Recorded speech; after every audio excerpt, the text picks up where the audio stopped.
Hey, how you doing? It's Trader Joe's. I'm making this video as a response. I had a couple of people make some comments regarding why I would buy this Spyderco Persistence from Solo's Knife Review.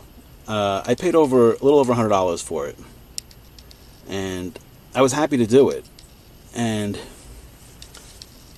people saying like, why would you pay if the knife costs $30 to buy it the way it ordinarily would look? Why would you pay over $100, like 4 times the price of the knife? Just because somebody did something to it. Well, to me, the reason is, and the reason that I justify it is because this is fit and finish wise much better than it would have been from the factory, right? And it's been customized and made more ergonomic.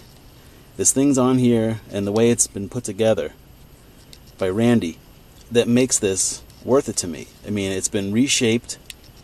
It's got a finish on the blade that it wouldn't have.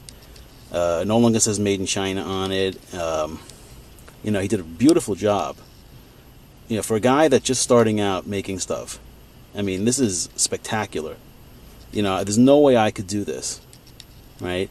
I mean, he even milled it out so that there's room for the lock bar. I mean, the liner to move over when you go to close the blade. So he carefully thought out how he was going to do this. I mean, he rounded everything out differently than it would have been. He put a different kind of a clip on it, right? He eliminated areas where there was holes.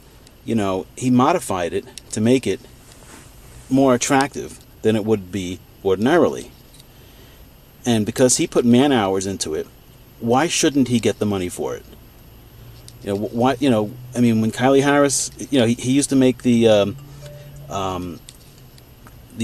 hiker knives. Those were made from a peasant knife from Svord, right? Now he took them and he modified them, and he sold them for more money than they were than they would have been if you just bought the peasant knife. But he made them better, and because he had a vision, and because Solo's Knife Review had a vision to make things better, to me that justifies it in my mind. I like when people make things better. Now, right behind it, in the background here, I have I bought a paracord belt like a year or so ago, right? This is made of 550 paracord that somebody hand wove, right? You can see like where they kind of like fuse it all together and stuff like that. Now, I paid maybe $40 for this, $45 maybe, right, for a paracord belt. Now, I could also say, well, why would you pay $40 for $5 worth of paracord, right? In the end, that's probably there's probably 50 feet of paracord here, right? So, like, how much is 50 feet of paracord? But it's not just the cost of the materials; it's the labor, right? It's the effort. It's it's the skill. You're paying the person for their skill to create something from something else, right? And I mean, they had to buy this buckle, which was something different. This wasn't part of the paracord. I mean, they matched it up, they made it, and then when they asked how much, what size my belt is and stuff like that, I had to give them my size, and they wove it so that it would end correctly, so that it would have an end on it. They could have made it 20 feet long, or they could have made it 2 feet long, and it wouldn't have been enough. So there's knowledge that goes into stuff that gets made, just as with things like this. And there's nothing wrong with paying more. I mean, of course, if he said that he would sell them for $50, of course I would buy it, right? But I was willing to pay more because it was made by him.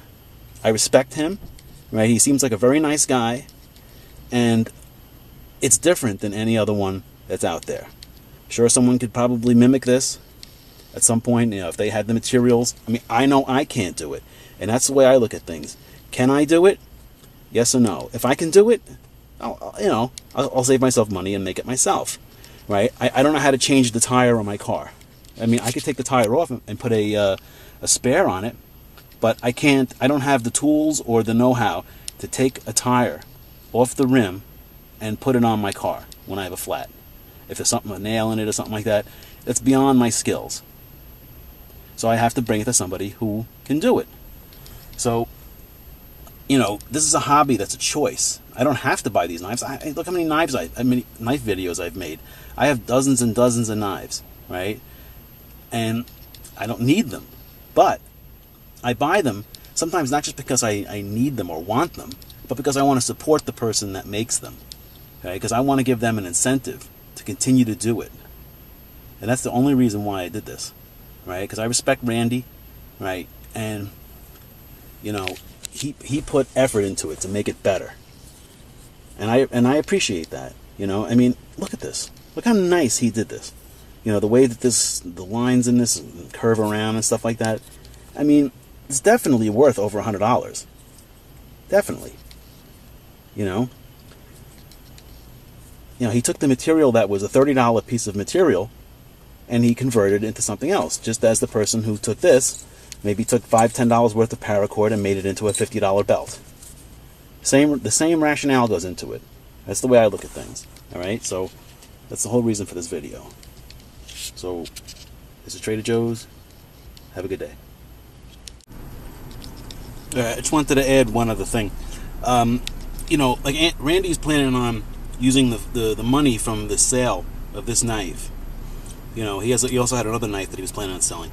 He was gonna use the money to buy a compressor. You know, so that he can continue on with this endeavor of his. You know, now imagine, let's say nobody bought these things from him, and let's say you happen to work at a place that makes the compressors, or let's say you work for UPS or a trucking company, right? Like, everything's a trickle down.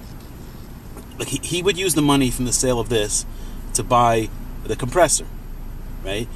And that would employ somebody in the compressor place. And then that compressor company would now have an order that they would ship out their compressor to his house. And if you happen to work for UPS, that would be one of your stops, you know, or through the post office, or if it went down to some local place that, you know, Home Depot or something like that he was going to buy it from. You know, like it helps other people when you spend money. So don't be so cheap, you know. Don't mind spending a little bit of money because you're inadvertently helping somebody else out. All right, so that's the whole point of this. All right, the only way we're going to get ourselves out of this recession and depression and stuff like that is if we spend a little bit of money, you know, and help out the people that are like doing like homemade stuff, because that has the larger impact, because it gives the most direct money to somebody local, all right, or somebody within our borders. Even though, look at this knife as material, raw material. Like, the persistence was raw material to him, just as paracord was the raw material for that belt.